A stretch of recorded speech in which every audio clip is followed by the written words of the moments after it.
Chemistry bye Sandeep Sharma में आपका स्वागत है। मैं इस चैनल में आपको पढ़ाऊंगा केमिस्ट्री जो आपको ले सक्सेस की ओर, इसलिए चैनल को देखते रहें और सब्सक्राइब करें। आज की इस क्लास में हम रीड, पटवार और एसआई के बारे में मोल कंसेप्ट पढ़ेंगे। आपके लिए जनरल नॉलेज का क्वेश्चन हमारे सामने जो स्क्रीन पर लेफ्ट हैंड पर जो फोटो है वो जटाला साधु की है और जटाला साधु की उम्र कितनी। तो हम पढ़ेंगे मोल कंसेप्ट। तो मोल कंसेप्ट के बारे में या जिसमें सबसे ज्यादा जिस नंबर का उपयोग होता है उसे हम एवोगैड्रो संख्या कहते हैं।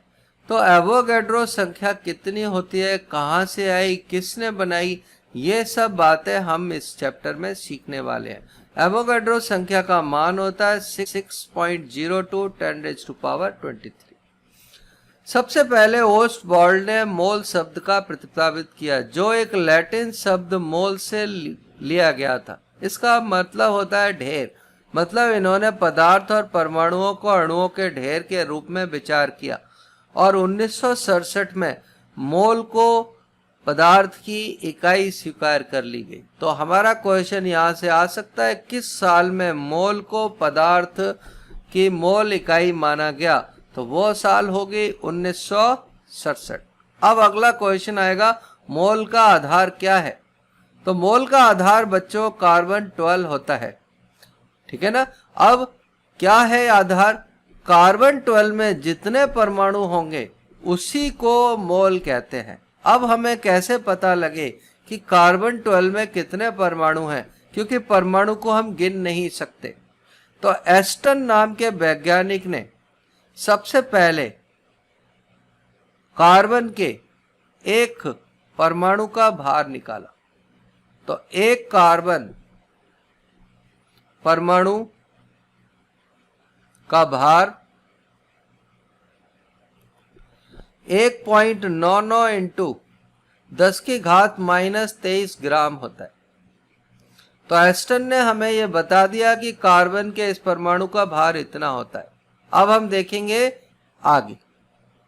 तो आप देख सकते हैं 1.99 इंटू 10⁻⁻23 एक कार्बन परमाणु का भार है। तो अर्थात क्या मालूम पड़ा, इतने भार में कार्बन के कितने परमाणु हैं? तो इससे पता लगा एक परमाणु। तो हमने आगे लिख लिया इतने भार में एक परमाणु है। तो अब 12 ग्राम में कितने परमाणु होंगे? तो 12 ग्राम में उपस्थित परमाणु कार्बन के होंगे 1/1.99 इंटू 10⁻⁻23 और ऊपर गुणा 12। जब हम इन दोनों को हमने गुणा कर दिया तो संख्या आई 6.02 10⁻23, जिसको हम एवोगैड्रो संख्या कहते हैं। तो जिसमें भी इतने परमाणु होंगे उसे हम मोल कहेंगे। अगर कोई कहे क्लास में इतने बच्चे हैं 6 इंटू 10⁻23, तो हम कहेंगे क्लास में 1 मोल बच्चे हैं। अगर कोई कहे मेरे पास इतना रुपया है 6.02 10⁻23, तो हम कहेंगे 1 मोल रुपया है। अगर कोई कहे मेरे पास 6.02 10⁻23 पेंसिल है, तो हम कहेंगे मेरे पास 1 मोल पेंसिल है।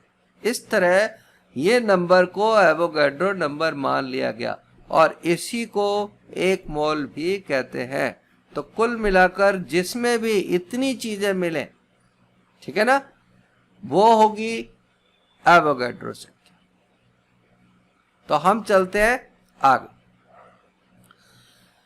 अब एएमयू कैसे निकालेंगे? एएमयू निकालने के लिए हम 1 से एवोगैड्रो संख्या को डिवाइड कर देंगे। तो एवोगैड्रो संख्या का मान 6 इंटू 10⁻23 जो 1.66 इंटू 10⁻⁻24 ग्राम आता है।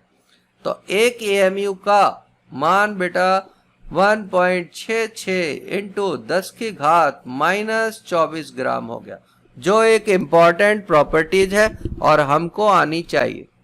आजकल एएमयू की जगह पर यू लिखते हैं और यू बराबर 1.66 इंटू 10 की घात 24 हो जाएगा। यू का मतलब यूनिफाइड मास भी होता है। तो हमने यहां पर सीख लिया है एएमयू कितना होता है, एक एएमयू किसके बराबर होगा या फिर एक यू किसके बराबर होगा। और हम चलते हैं नेक्स्ट पेज पर और देखते क्या पढ़ते। अब मोल निकालेंगे। अगर भार दिया हो तो मोल कैसे निकालेंगे। तो हम क्या करेंगे, उसके भार को उसके अणु भार या परमाणु भार से भाग लगा देंगे। तो अगर हमें किसी का भार दिया हो तो हम भार को अणु भार या परमाणु भार से भाग लगा देंगे। भार W और अणु भार M। ये पहला तरीका।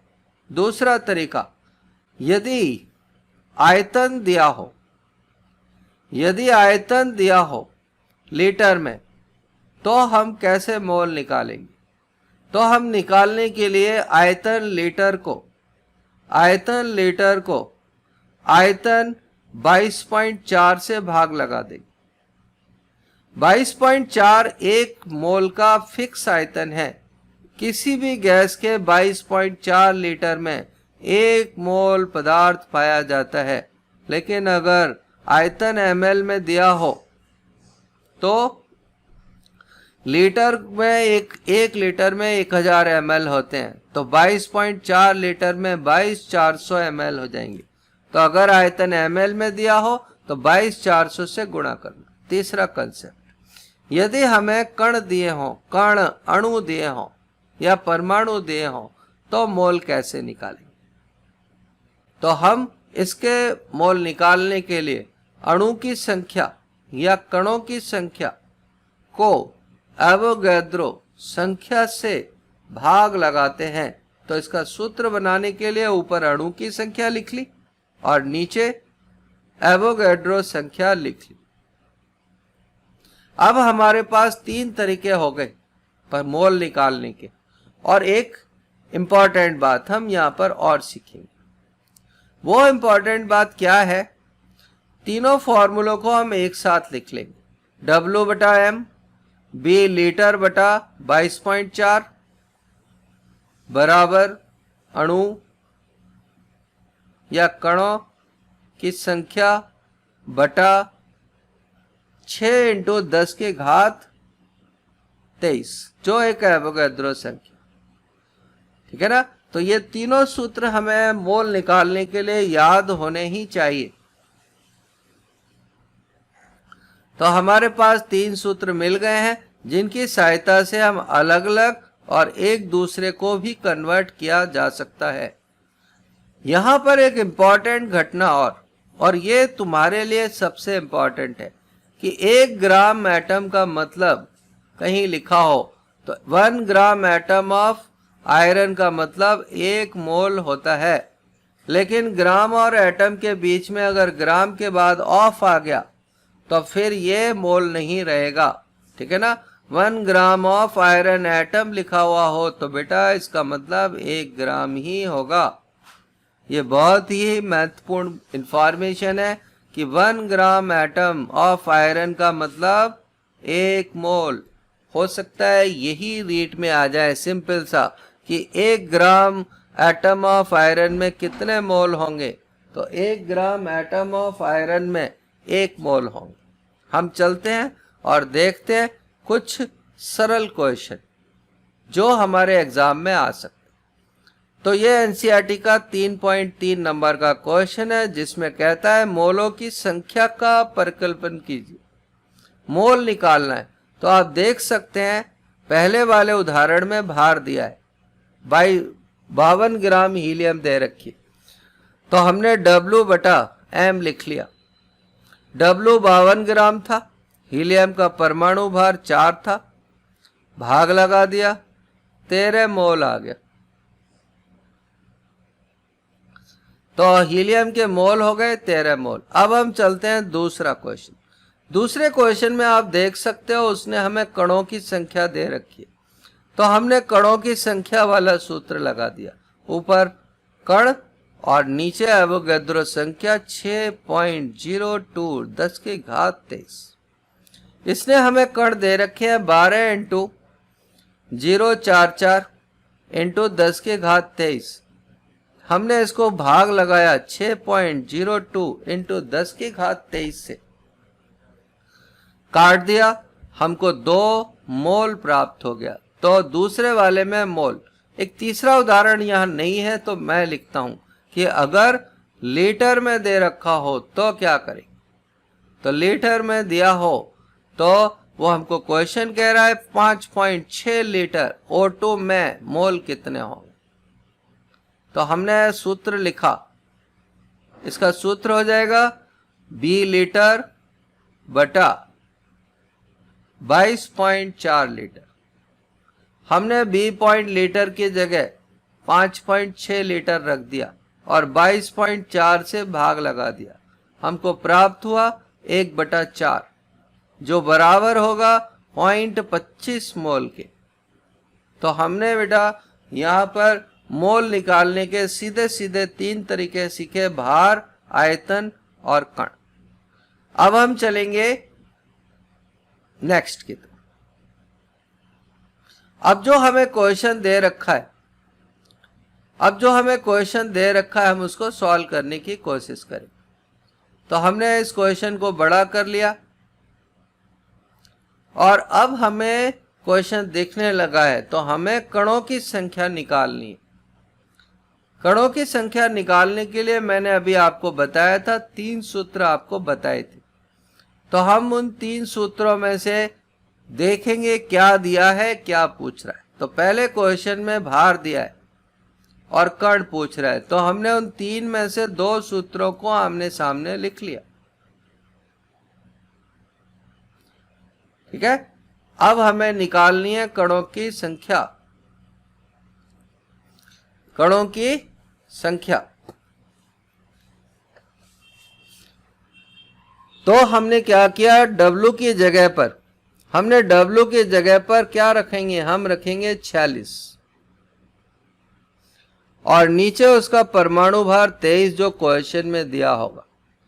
कणों की संख्या हमको निकालनी है, उसको हमने x मान लिया और नीचे एवोगैड्रो संख्या को रख दिया, भाग लगाया। भाग लगाने से ये 46 2 कर कट गया, 2 नीचे नहीं ऊपर आएगा। ठीक है, गुणा करने से हमें आंसर मिल जाएगा। ठीक है ना, 12 इंटू 10 की घात 23, 12 इंटू 10 की घात 23। तो 12 इंटू 10 की घात 23 इसका आंसर होगा। ठीक है ना, तो हम 12 इंटू 10 की घात 23 फाइनल आंसर आ गया। तो 2 ऊपर आ जाएगा। ठीक है, अब हम चलेंगे दूसरे की तरफ। दूसरे में उसने भार दे रखा है तो 8 ग्राम ऑक्सीजन, ऑक्सीजन का भार 32 ग्राम होता है क्योंकि एक ऑक्सीजन 16 होती है। ऊपर कणों की संख्या लिख दी 6.02 10⁻23। तो ये हमारा हो जाएगा कितना, 1.5। ठीक है ना, 1.5 इंटू 10 की घात 23 आ जाएगा। 6 पॉइंट कैंची गुणा करेंगे तो 8 और 6 ऊपर चले जाएंगे, 32 नीचे हो जाएगा, 8 चौक 32 हो जाएगा और 4 से जब 6 को भाग लगाएंगे तो 1.5 इंटू 10 की घात 23। ठीक है ना, अणु की संख्या आ जाएगी। तो हमने ये एनसीईआरटी का एक और इम्पॉर्टेंट क्वेश्चन देख लिया। फिर वे बच्चों में आपको कहूंगा सबसे इम्पॉर्टेंट है 1 ग्राम एटम ऑफ आयरन में कितने मोल होंगे। तो 1 ग्राम एटम ऑफ आयरन में 1 मोल होगा। ठीक है, तो हम चलते हैं, देखते हैं कुछ और इम्पॉर्टेंट क्वेश्चन या इम्पॉर्टेंट बातें। तो हमारे सामने नया पेज आ गया है और हम इंपॉर्टेंट बातें वापस से रिपीट कर रहे हैं। ओस्टवॉल्ड ने सबसे पहले मोल कंसेप्ट के बारे में बताया जिसका आधार कार्बन 12 था। कार्बन 12 के आधार पर इतने कण निकले जिसको हम 1 मोल कहते हैं। जिसको हम 1 मोल कहते हैं। 1 AMU निकालने के लिए 1/Na से भाग लगा देंगे, या इसका मान हो जाएगा 1.66 इंटू 10 की घात -24। ठीक है ना, जो इम्पोर्टेंट है और रीट, पटवार आदि के एग्जाम के लिए काम आ सकता है। 1 ग्राम एटम बराबर 1 मोल होता है, जो सबसे महत्वपूर्ण क्वेश्चन हो सकता है। और 1 ग्राम मॉलिक्यूल का मतलब भी 1 मोल होता है। तो 1 ग्राम एटम या 1 ग्राम मॉलिक्यूल लिखा हो तो इसका मतलब 1 मोल हो जाएगा। इसको याद रख लें, कॉपी खोलकर लिख लें। 3 सूत्र हैं, W/M 22.4 और अणु बटा 6.02 10 की घात 23। ये तीनों सूत्र याद कर लें। सामान्यतः इतना आपके यहाँ नहीं आएगा। और ये जो वॉल्यूम है, इसके लिए एक इंपॉर्टेंट बात, सिर्फ गैस पर ही लगेगा। अगर उसने हमें द्रव का क्वेश्चन पूछ लिया तो फिर 22.4 वाला कंसेप्ट फेल हो जाएगा। और ऐसा क्वेश्चन ये आएगा कि 1 मोल जल का आयतन कितना होगा। 1 मोल जल का आयतन कितना होगा ज्ञात करो। तो बच्चा यार देखेगा और वो कहेगा 1 मोल। यहाँ पे बच्चे क्या गड़बड़ करते हैं और वो सोचते हैं 1 मोल का आयतन 22.4 लीटर होगा, तो वो 22.4 को ठीक कर देते हैं, लेकिन जो गलत होगा, क्योंकि ये द्रव है। तो द्रव का आयतन निकालने के लिए सूत्र होता है, द्रव का आयतन निकालने का सूत्र होता है भार बटा डेंसिटी। तो मास बटा डेंसिटी से रखेंगे। तो H2O का अणुभार सब जानते हैं 18 ग्राम होता है। तो हमने 18 ग्राम को जल की डेंसिटी 1 ग्राम पर ml से भाग लगा दिया। तो देखो ग्राम से ग्राम कट गया और जल का आयतन 18 ml आ गया है, जो डायरेक्ट आप याद कर सकते हो। 1 मोल जल का कमरे के ताप पर आयतन 18 ml होता है। तो हम जो पढ़ रहे हैं वो रीट के लिए बहुत ही, रीट, पटवार, SI आदि के लिए अति महत्वपूर्ण है। तो हमें क्या याद करना है, कार्बन 12 इसका आधार है, ओस्टवॉल्ड ने दिया था। ठीक है, 1 AMU का मान क्या होता है, 1 ग्राम एटम को 1 मोल कहते हैं, 1 ग्राम मॉलिक्यूल को भी 1 मोल कहते हैं। और ये 3 सूत्र सिर्फ इतना ही महत्वपूर्ण है रीट के लिए।